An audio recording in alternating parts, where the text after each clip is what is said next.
June 1945, Okinawa. The air inside the limestone caves is a thick, stagnant soup of salt spray, decaying vegetation, and the metallic tang of fear. Outside, the world is ending in a cacophony of naval bombardment, but here, in the subterranean dark, the only sound is the rhythmic drip of groundwater and the ragged, shallow breathing of the huddled masses. Among them, a young woman presses her back against the damp stone, her fingers dug into the soil. She is part of a collective nightmare, a civilian population trapped between the advancing steel of the West and the uncompromising code of the East. The darkness is not merely a lack of light. It is a psychological shroud, woven by years of state-mandated narratives that have transformed the approaching enemy into something supernatural and predatory. The historical context of this moment is rooted in a total mobilization of the Japanese psyche. Since the late 1930s, the imperial government had cultivated a terrifying image of the American soldier, not as a man, but as a beast, an oni, that thrived on cruelty. By the time the U.S. 10th Army made landfall on the beaches of Okinawa, the civilian population had been conditioned to believe that surrender was a fate far more visceral and agonizing than death. They were told of atrocities that defied human comprehension, leading mothers to believe that their only act of mercy would be to end the lives of their children before the Americans arrived. This was the Typhoon of Steel, a clash where the physical landscape was being leveled by millions of shells, but the most significant battle was occurring in the silent, trembling hearts of those hiding in the earth. The emotional contrast between expectation and reality was a chasm that few were prepared to cross. For years, the Japanese people had been led to believe that the Western world was crumbling under its own decadence, and that its soldiers were weak yet barbaric. They expected a horde of scavengers who would offer only the bayonet. What they encountered instead was a logistical and industrial titan. As the smoke cleared from the cave entrances, the figures silhouetted against the blinding Pacific sun were not the monsters of propaganda. They were young men from places like Ohio and Nebraska, clad in sturdy olive drab, carrying the weight of a nation that viewed life through the lens of preservation rather than sacrificial destruction. The factual records of these encounters describe a profound sensory shock. Historical evidence points to the sheer volume of supplies that followed the American advance, a trail of steel, medicine, and food that seemed to materialize out of the sea. While the Japanese military was forced to forage and starve, the American medic arrived with a kit that contained more life-saving technology than many Japanese provincial hospitals. This was the industrialization of mercy. Documented quotes from the era reflect a recurring theme of disbelief. Civilians who had prepared for the end of the world found themselves being ushered toward field tents where the primary objective was not interrogation, but the stabilization of their failing bodies. In the center of this collision was a recurring symbolic object that came to represent the staggering abundance of the American machine, a simple bar of white chocolate wrapped in wax paper.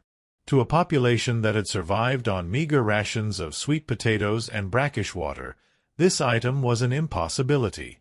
It was a concentrated burst of calories and comfort, a byproduct of a society so wealthy it could afford to manufacture luxury for its frontline troops.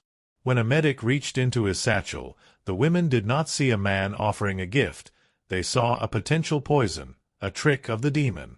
Yet, as the sweetness touched the tongues of the starving, the first cracks appeared in the foundation of their ideology.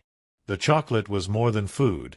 It was a testament to the power of a democracy that could feed its enemies while the empire could no longer feed its own.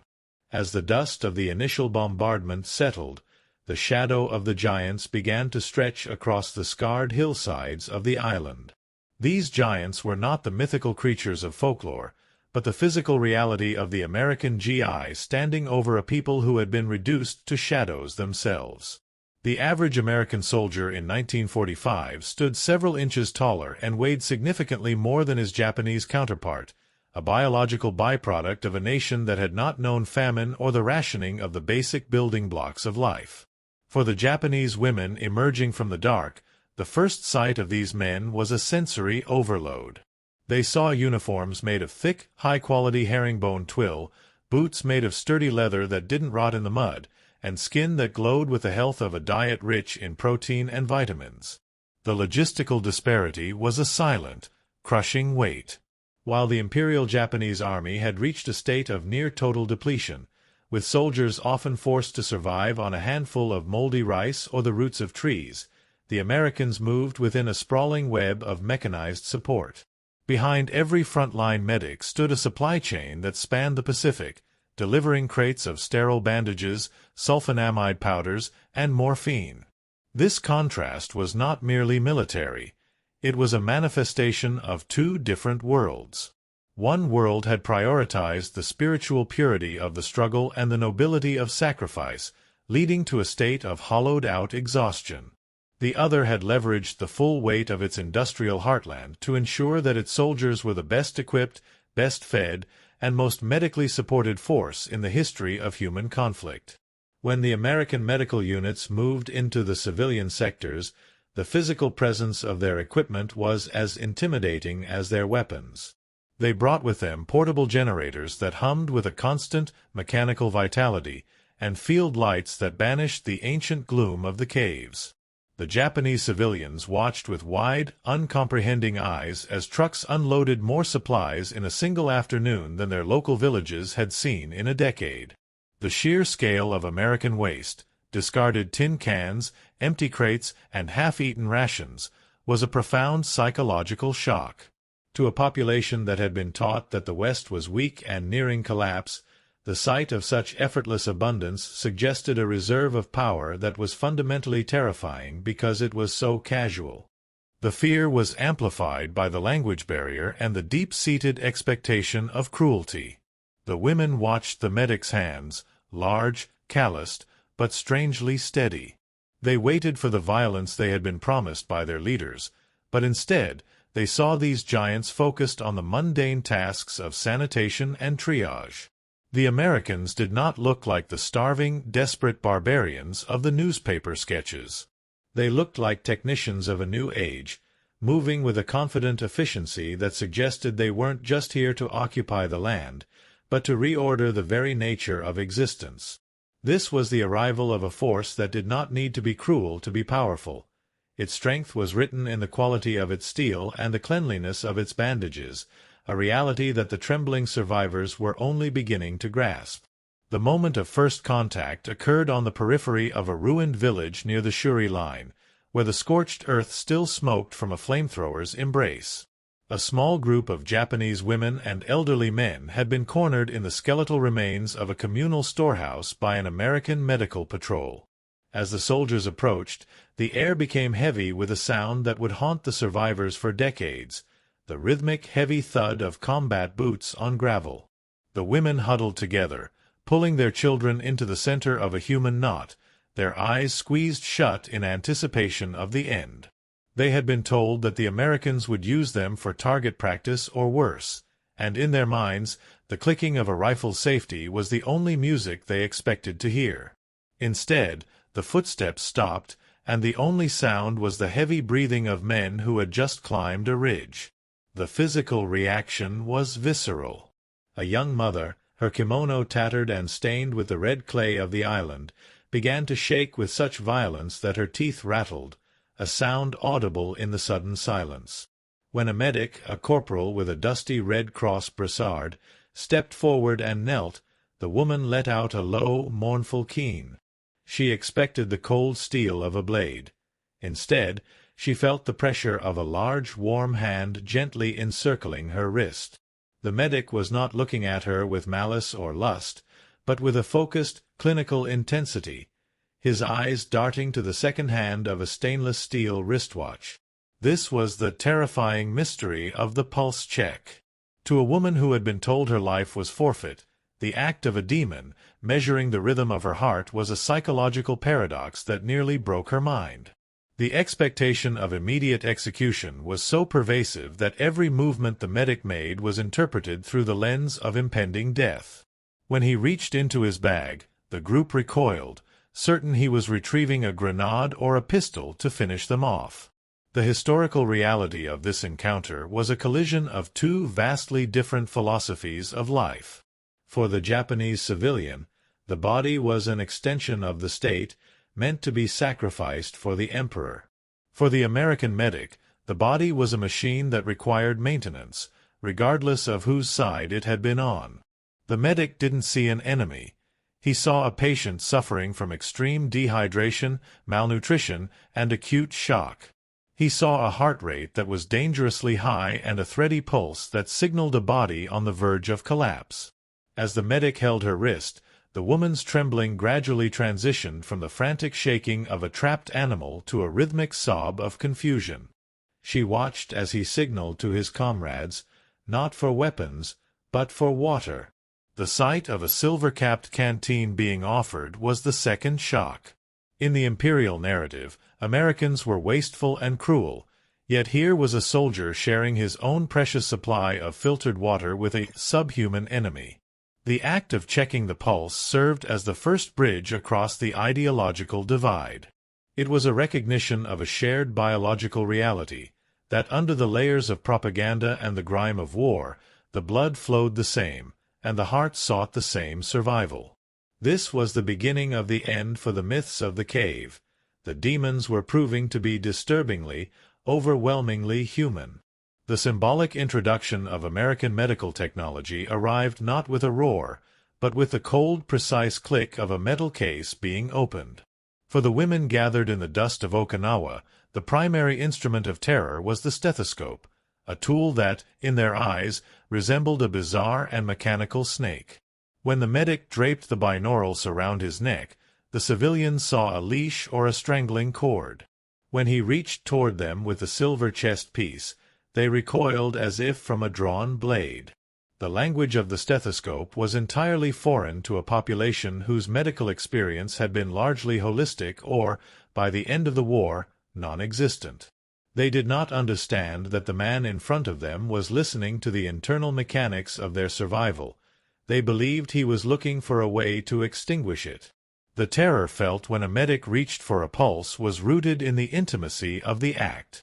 In Japanese culture of the time, physical contact with a stranger, especially a foreign man, was a profound violation of social norms, intensified by the belief that these men were subhuman predators. To have a large American soldier take one's wrist and stare intently at a timepiece was interpreted as a countdown to execution.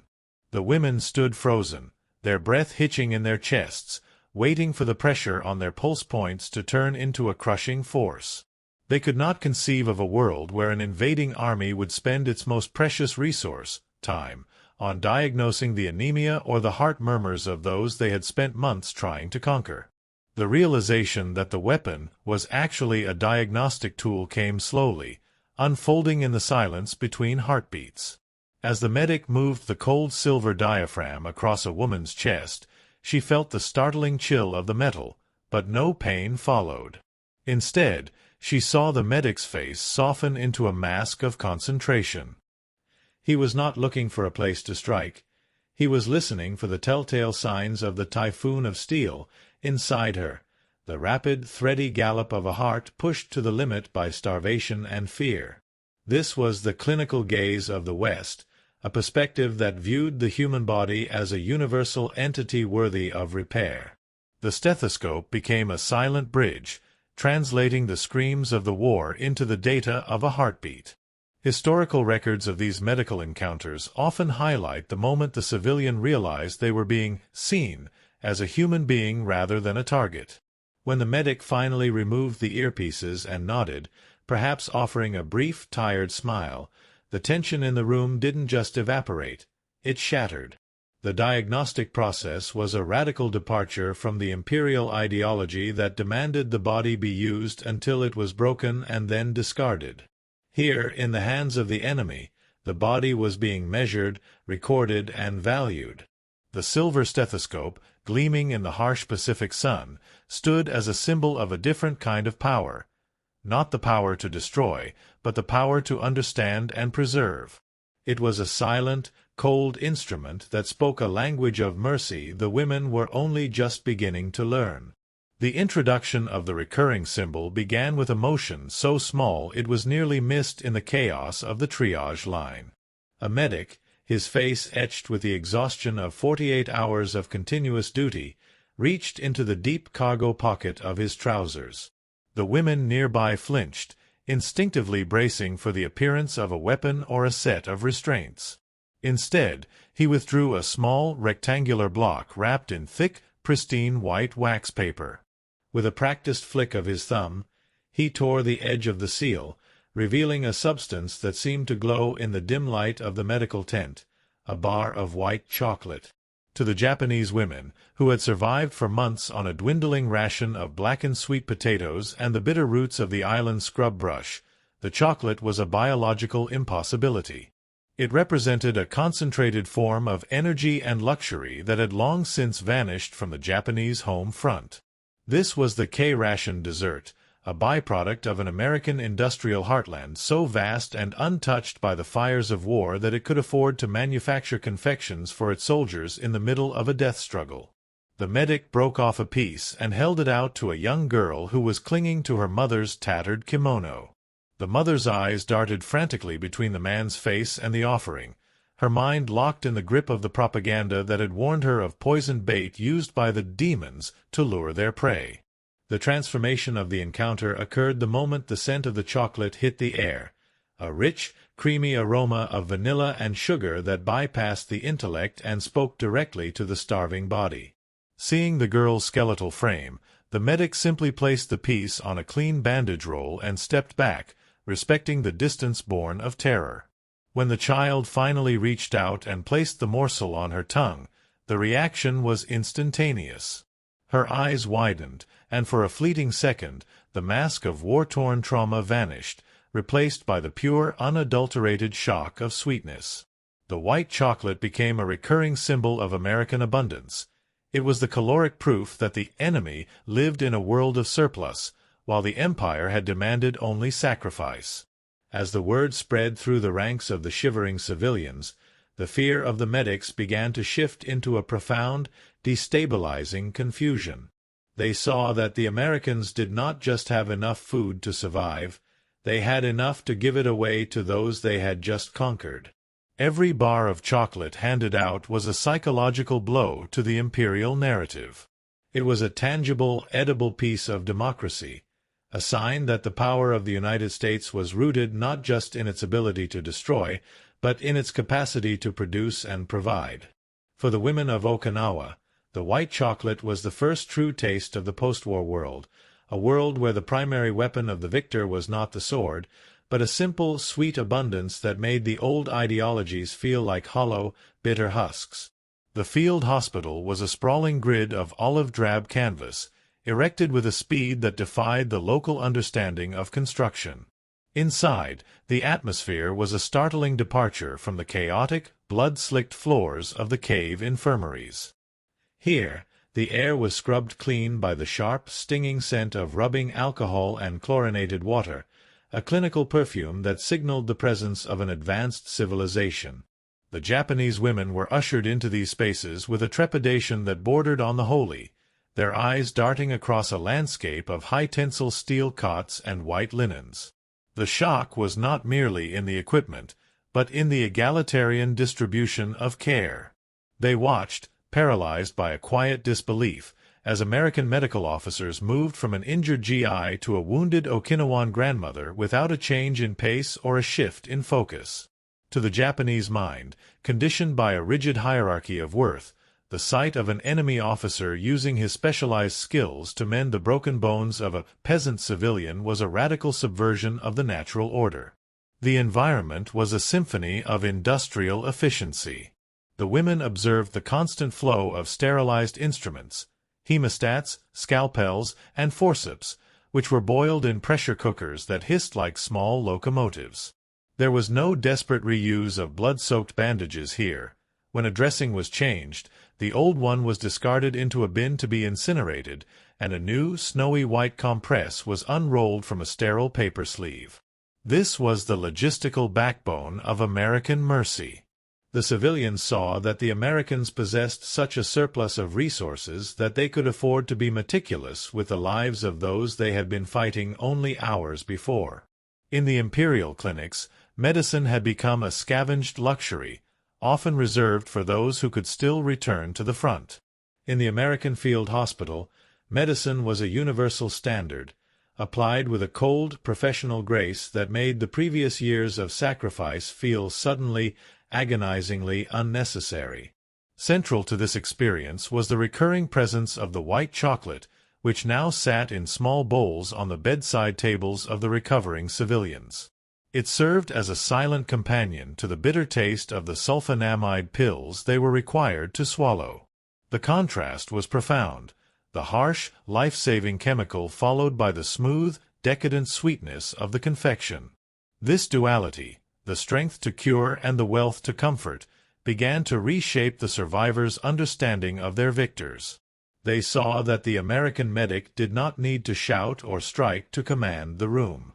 His authority was rooted in the hum of the portable generators and the rhythmic clatter of the supply trucks. The field hospital was not just a place of healing. It was a cathedral of the New World, where the primary miracle was the effortless abundance of a nation that viewed every pulse, even the enemy's, as a rhythm worth protecting. The internal collapse of the demon American myth did not happen with a grand declaration, but in the quiet, reflective moments between treatments. As the Japanese women sat in the shade of the medical tents, the propaganda they had consumed for years began to shatter like brittle glass. They had been told that the Americans were a race of savages who delighted in the desecration of the weak, yet they found themselves being tended to by men who spoke in low, calm tones and moved with a careful respect for their modesty and pain. The emotional reflection that followed was one of profound disorientation. To discover that the enemy was not a monster was to realize that their own leaders had lied to them, and that the countless lives lost in the name of protection from these demons had been a tragic, unnecessary sacrifice. One by one, the women began to discuss their observations, their voices hushed as if afraid to wake from a dream. They spoke of the gentleness of the medic's hands, hands that were large enough to crush but instead chose to mend. They remarked on how the Americans did not look away from the horrific wounds of the elderly or the filth of the cave-dwellers. This was a psychological turning point where the ideology of the imperial way met the practical reality of Western humanism. The realization was bitter and sweet. They were safe, but the world they had believed in was a fiction. The hatred they had been forced to cultivate for years was being eroded by the simple, persistent kindness of a stranger with a stethoscope and a chocolate bar. Historical evidence from diaries and oral histories of the time reflects this sudden shift in perception. There was a sense of profound shame mixed with relief. Many women felt a deep sense of betrayal toward their own government, which had encouraged them to take their own lives rather than face this supposed brutality. As they watched the medics work, the Oni transformed back into men, tired, dirty, but undeniably human men. This humanization of the enemy was the most effective weapon in the American arsenal. It didn't just conquer the land, it conquered the spirit, replacing a culture of suicidal defiance with one of stunned, hopeful curiosity about the people who had brought both the fire and the cure. The white chocolate remained the constant, tangible evidence of this new reality. It was no longer a suspicious object. It had become a symbol of a life that was possible outside the confines of total war. Each piece consumed was a silent rejection of the starvation logic of the empire. The women began to see that the American abundance was not a sign of decadence, but a sign of a society that valued the life of the individual enough to provide for it so lavishly. The shattering of the myth was complete when a woman, once paralyzed by the mere sight of a GI, reached out to return a fallen bandage to a medic. In that small gesture, the war ended for her, replaced by a recognition of a shared existence that no amount of propaganda could ever again obscure.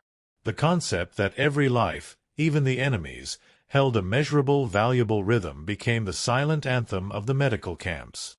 This was the pulse of democracy, a fundamental shift in how the individual was weighed against the state.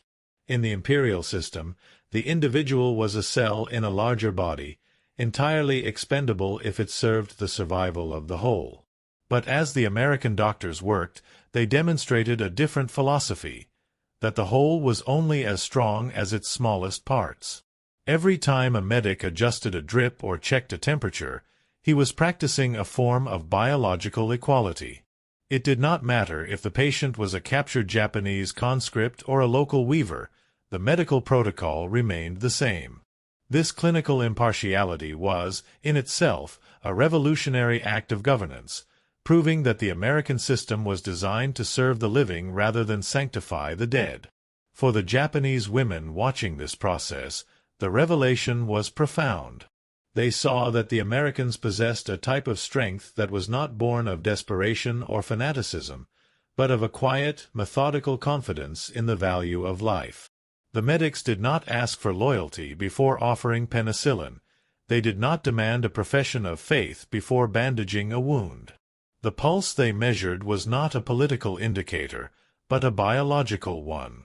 This realization began to erode the very core of the wartime indoctrination. If the enemy valued your life more than your own government did, then the entire structure of the war was revealed to be a tragic mistake. The pulse, once a source of terror when measured by a stranger, became a shared rhythm of survival that transcended national boundaries. Historical observations of the period highlight how this medical care functioned as a powerful tool of democratization. By providing for the basic health and dignity of the Okinawan people, the U.S. military was inadvertently laying the groundwork for a new social contract. The women began to understand that a society that could produce such vast amounts of white chocolate and high-grade medicine was a society that had mastered the art of living. The American abundance was not just a material fact, it was the outward expression of an ideology that prioritized the welfare of the common person.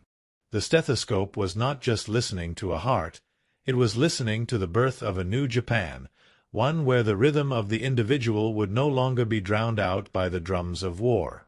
This shift in perspective was cemented by the consistent presence of the white chocolate, which continued to be distributed alongside the medical care. It served as the reward for enduring the trauma of the past and the incentive for looking toward the future. The sweetness was a reminder that life was intended for more than just struggle. As the survivors regained their strength, the pulse of democracy beat stronger within them, a steady, confident thrum that signaled the end of the demon era and the beginning of an age where human life was no longer a currency to be spent, but a treasure to be guarded. The medical tents, once symbols of a terrifying invasion, had become the nurseries of a new, resilient, and peaceful identity. The transition from the violent heat of active combat to the organized stillness of the early occupation was a transformation of the entire social landscape. As the smoke cleared over the ruined ridges of Okinawa, the medical camps evolved from temporary triage centers into the foundational structures of a new civilian administration. For the Japanese women, the environment changed from one of survival to one of observation. They watched as the American military did not pull back into fortified enclaves, but instead fanned out into the battered villages, armed with DDT sprayers and crates of vaccinations. The occupation was not defined by the traditional display of the conqueror's lash, but by the relentless application of public health. This was a logistical invasion of the domestic sphere, where the same medics who had checked pulses in the caves now stood in village squares, ensuring that the water was clean and the children were fed. The transition was marked by a shift in the nature of the interactions. The initial paralyzing terror of the demon had been replaced by a cautious, wide-eyed curiosity.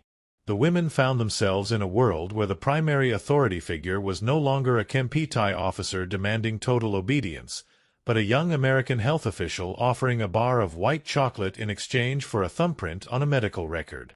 This period saw the large-scale distribution of American surplus, blankets, clothing, and food, which flowed into the civilian population with a volume that mocked the years of wartime austerity. The occupation shift was an awakening to the reality that the weak Westerners possessed a reservoir of material and moral strength that the empire could never have matched. It was a realization that democracy arrived not just as a set of laws, but as a standard of living. Historical data from this era illustrates the profound impact of these health initiatives. Mortality rates among the civilian population began to drop sharply as the Americans systematically eradicated the diseases that thrived in the squalor of the ruins. The women became the primary facilitators of this change, bringing their families to the clinics and learning the protocols of modern hygiene. In doing so, they were participating in the dismantling of the old order. Every time they accepted American medicine or food, they were acknowledging the failure of the imperial promise. The demon American was now the provider of the miracle cure, and the white chocolate, once a terrifying curiosity, had become a staple of the new economy. As the weeks turned into months, the sight of a GI no longer caused a stampede into the hills. Instead, it prompted a gathering of those seeking the benefits of the American machine. The occupation had successfully rebranded the American soldier as a technician of progress. The women, who had once huddled in the dark waiting for death, were now standing in the sunlight, watching their children grow stronger on the calories of a former foe. The transition from active combat to occupation was a victory won not by the sword, but by the stethoscope and the supply chain. It was the moment when the Japanese people realized that the end of the war was not the end of their lives, but the beginning of a life that was fundamentally, radically better.